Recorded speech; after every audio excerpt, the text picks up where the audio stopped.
How Mad Buffalo Fought the Thunderbird. Once upon a time, the Indians owned all the land around the Big Sea Water.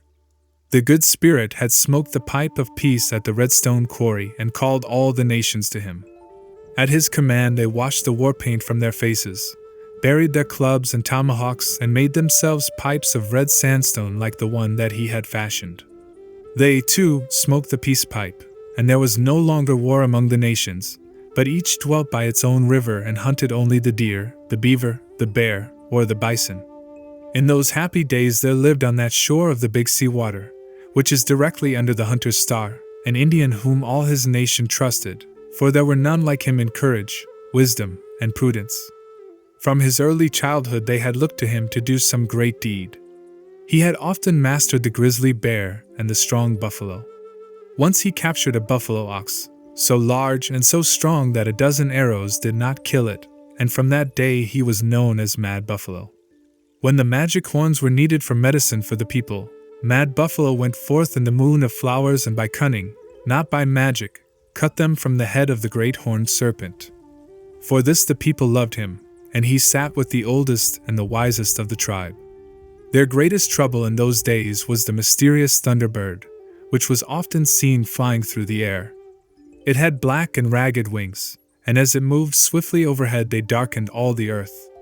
On moonlight nights no harm came, but when it passed in the daytime, or when the Moon Princess was journeying to see her brother, the Sun Prince, and her shining lodge was hidden by the beautiful red, the Thunderbird did evil to all who fell under its shadow.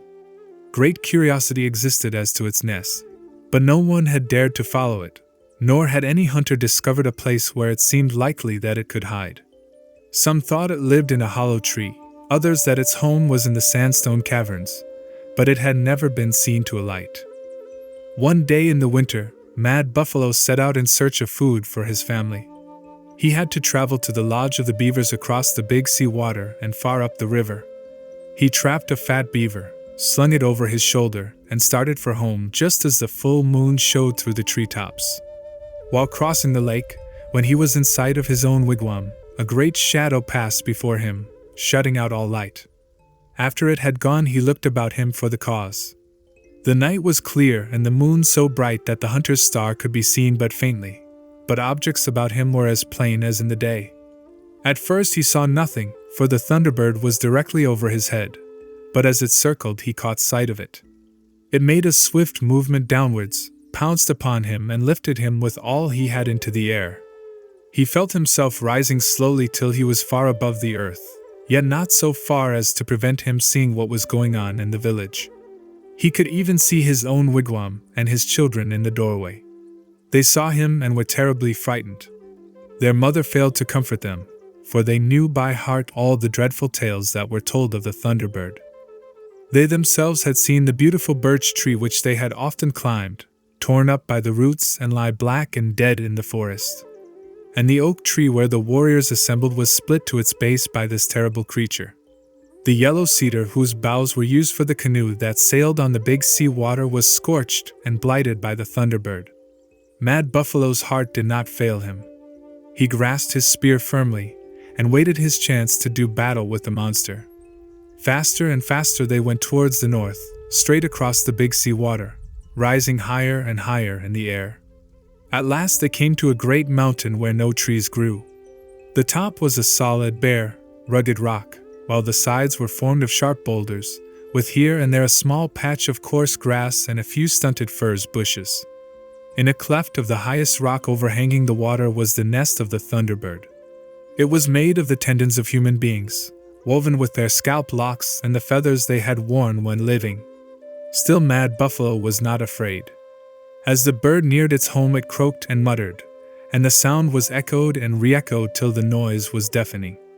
Worse than this, the creature tried to dash him against the rock, driving him towards it with its wings, and when these struck him his flesh stung and smarted as if touched by coals of fire. By violently wrenching himself and balancing his spear, he managed to escape uninjured. At length, with one powerful blow, the bird drove him into its nest. It then flew away. Mad Buffalo was stunned, but only for a moment. On coming to himself, he heard a low crackling noise of thunder, and found that he was left to the mercy of a brood of wild, hungry young thunders, for whose food he had probably been brought. They began at once to pick at his head, uttering croaks like the old bird, only not so loud. But as they were many, the sound was, if possible, more dreadful. Seeing that they were young birds, Mad Buffalo supposed they would be helpless, and when the old bird was out of sight he ventured to fight them. Raising himself as well as he could, he struck at one with his spear. Thereupon they all set upon him, beating him with their wings and blinking at him with their long, narrow, blood-red eyes, from which darted flashes of lightning that scorched his hands and face. In spite of the pain he fought bravely, though, when they struck him with their sharp wings, it was like the prick of a poisoned arrow or the sting of a serpent. One by one their strength failed them, and they were beaten down into the nest. Mad Buffalo took hold of the largest and strongest, wrung its neck and threw it over the precipice. On seeing this, the others crept close together, and did not offer to touch him again. He seized another, pulled out its heart, threw the body away, and spread the skin over the edge of the nest to dry. Then, filling his pipe from a pouch of wolfskin suspended from his belt, he sat down to smoke. While resting, he wrung the necks of the other birds and threw them into the big sea water, saving only their hearts and claws. When he had killed them all, he took 4 short whiffs at his pipe, pointing as he did so to the kingdoms of the 4 winds, and asking them for assistance. Then he got inside the dry skin, fastened it round him with the claws he had saved, put the hearts of the young thunders on his spear, and started to roll down the side of the mountain. As he tumbled from rock to rock, the feathers of the skin flashed like fire insects. When he was about halfway down, he straightened himself out and, lifting the wings with his arms, found that he could fly. He moved slowly at first, but was soon used to the motion and went as fast as the great bird could have done.